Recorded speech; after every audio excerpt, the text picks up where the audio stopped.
dengan mengucapkan Bismillahirrahmanirrahim. Perkenankan kami selaku pimpinan Dewan membuka rapat paripurna DPR RI yang ke-20 masa persidangan 4 tahun sidang 2024-2025 hari Selasa 24 Juni 2025 dan kami nyatakan dibuka dan terbuka untuk umum.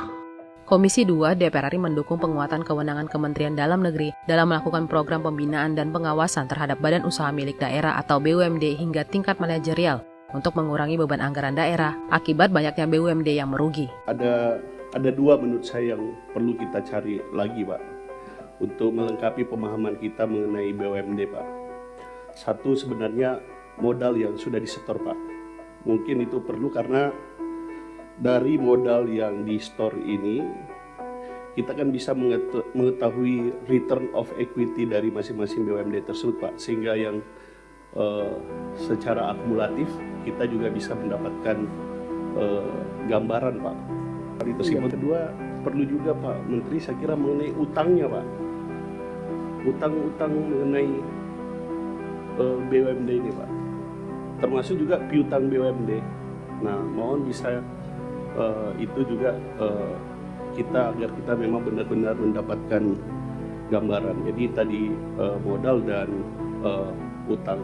Karena kalau kita hanya mengukur dari dari aset aja, Pak. Nah, bisa jadi kita tidak bisa menghitung secara cermat dan tepat. Termasuk pajak, Pak. Pajak yang disetor oleh BUMD.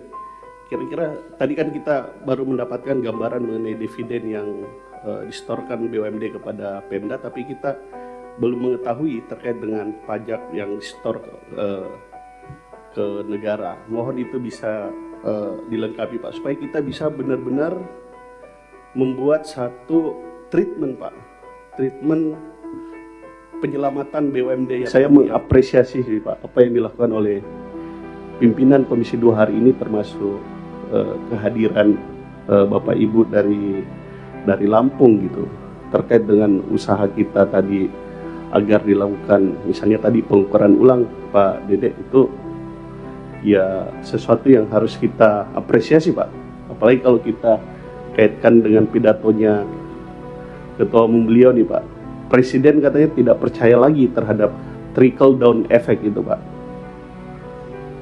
Ya, Pak, kapitalisme itu. Nah, ini yang sesuatu yang harus menurut saya memang kita harus support, Pak. Apalagi Pak Menteri juga menyetujui untuk dilakukan pengukuran ulang. Saya mengapresiasi juga BPN Agraria keterbukaannya untuk terbuka juga mendiskusikan mengenai Sugar Group Company ini, Pak, untuk kemudian kita ukur kembali mengenai luasannya, termasuk apa yang memang peruntukan dari HGU ini, Pak.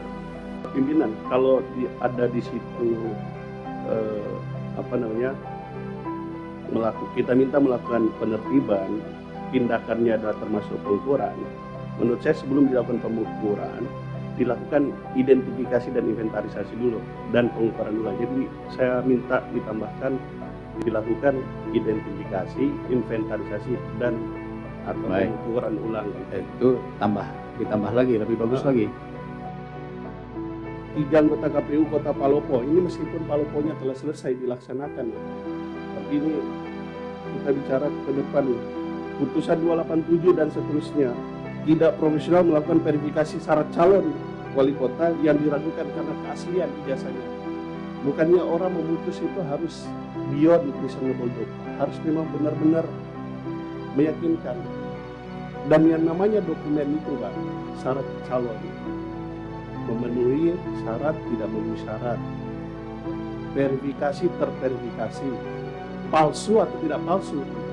Bapak maksudnya apa? Tidak diragukan keaslian ijazahnya. Ini kaitannya dengan perlindungan kita kepada hak warga negara yang kebetulan menjadi penyelenggara pemilu, Pak. Jangan sampai dijatuhi sanksi kode etik bersifat tetap, gitu, bersifat tetap. Tapi sebenarnya terhadap permasalahan yang tidak memiliki rasio legis, gitu, tidak memiliki alasan hukum yang cukup kuat untuk kita berhentikan. Karena mereka ini kan administrator pemerintahan, Pak. apa syaratnya, itu yang diverifikasi, berarti terverifikasi tidak terverifikasi. Kalau ada pengaduan ini palsu, ini tidak palsu, berarti kan ada putusan yang berkekuatan hukum tetap. Kalau yang meragukan, ini kan sifatnya subjektif, sangat subjektif, Pak.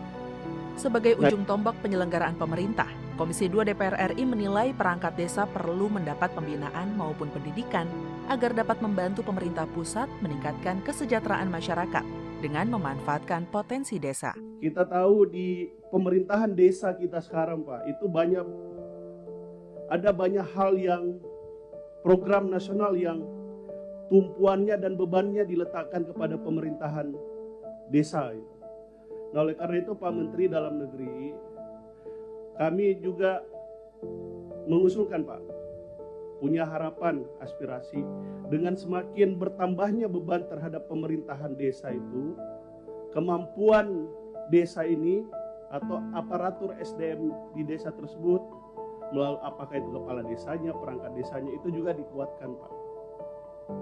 Jadi jangan sampai beban bertambah, tapi hak-hak anunya, Pak, hak-hak administratifnya itu sama dengan seperti sebelumnya, padahal pekerjaannya bertambah, Pak. Kaitannya dengan aspirasi para kepala desa, Pak. Misalnya kaitannya dengan kantor-kantor pemerintahan desanya, Pak, banyak yang rusak. Balai desanya juga ya banyak yang rusak. Kalau di satu sisi infrastruktur tersebut dibutuhkan dalam rangka melaksanakan berbagai program nasional dari Presiden. Kalau bisa Kemendagri melalui berbagai regulasinya bisa melakukan relaksasi, Pak, kaitannya dengan utamanya balai-balai desa yang udah rusak, mungkin bisa diberi kesempatan untuk diperbaiki, Pak, karena balai desa di desa itu, Pak, pemanfaatannya banyak gitu loh.